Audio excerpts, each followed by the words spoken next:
Baseball is a game that's changing throughout every year, from bat flipping to two-way players to just absurd shifts where they literally have a third baseman playing right field.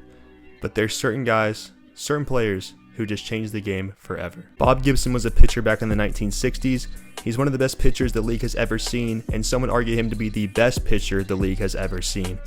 Bob is a Hall of Famer, an MVP, a 2-time Cy Young Award winner, a 9-time All-Star, a 2-time World Series champion, a 2-time World Series MVP, and a 9-time Gold Glover.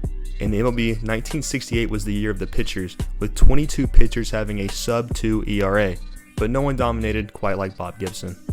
Bob threw a complete game in 28 out of 34 starts and had an unbelievable 1.12 ERA with a 0.85 whip, 13 shutouts, 268 strikeouts, and won the MVP award. Only 9 starting pitchers in the history of the MLB have won the MVP award. Bob was in fact so dominant this year that he just hung a sign above his locker that said, "Here comes the judge."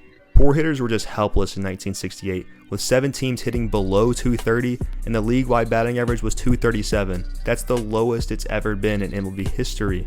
And we all know that MLB wants offense. I mean, that's why they're banning the shift in 2023. So after 1968, the MLB knew they had to change something.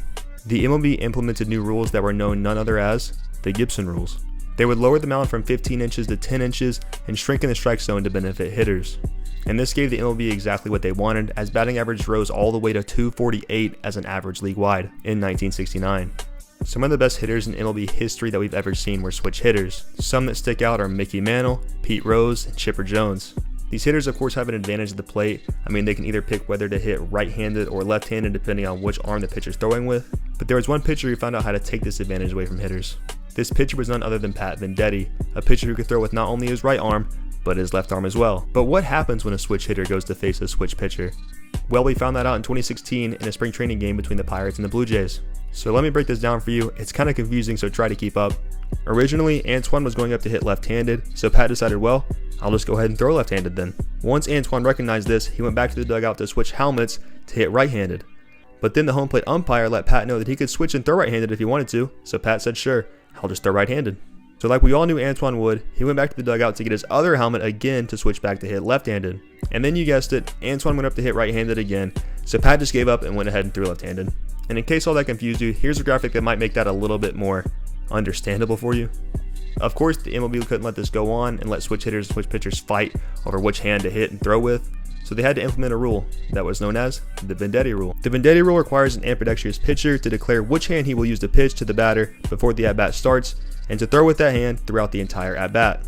A lot better than a switch hitter and a switch pitcher fighting over who's going to have the advantage. You may not believe it with how the league is nowadays, but back then the league used to be physical.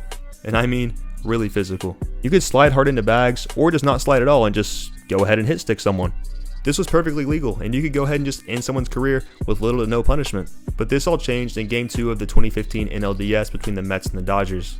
When in the 7th inning, Chase Utley took out Mets shortstop Ruben Tejada with a slide into second base in order to break up a double play and allow the Dodgers to score a run. Now this slide was definitely dirty, but there was no rule in place to show that Chase Utley could not do this. And of course the MLB had to put in a rule to put an end to this because we just don't want to see another shortstop's career getting cut short because of dirty slides. I mean, this slide basically ended Ruben's career as he only went on to play 83 more MLB games. So the MLB implemented the Chase Utley rule. The Chase Utley rule basically prohibits runners from making excessive physical contact with the fielder when sliding. So base runners can't just kick, punch, slap, dive, tackle into second base anymore. They have to make a reasonable attempt to slide into second base cleanly. And this rule was definitely needed after seeing what happened to Ruben. And there's plenty of more ways baseball is changing and evolving throughout the years. I mean, just look how different the game used to be back in 2012, only 10 years ago. But some players are so special, so different, and do things so extreme that they themselves force baseball to make a change. I want to thank you guys for watching my first ever Batter's Eye YouTube video. If you don't already know, I'm already on TikTok and Instagram at batters_I. I'm going to be running a giveaway on my Instagram tomorrow at batters_I, like I said, for a super sick basket full of baseball gear, baseball things, and just all things really any baseball player would love to have. So again, thank you guys for watching. Subscribe, follow me on Instagram, follow me on TikTok, and I'll see you in the next one.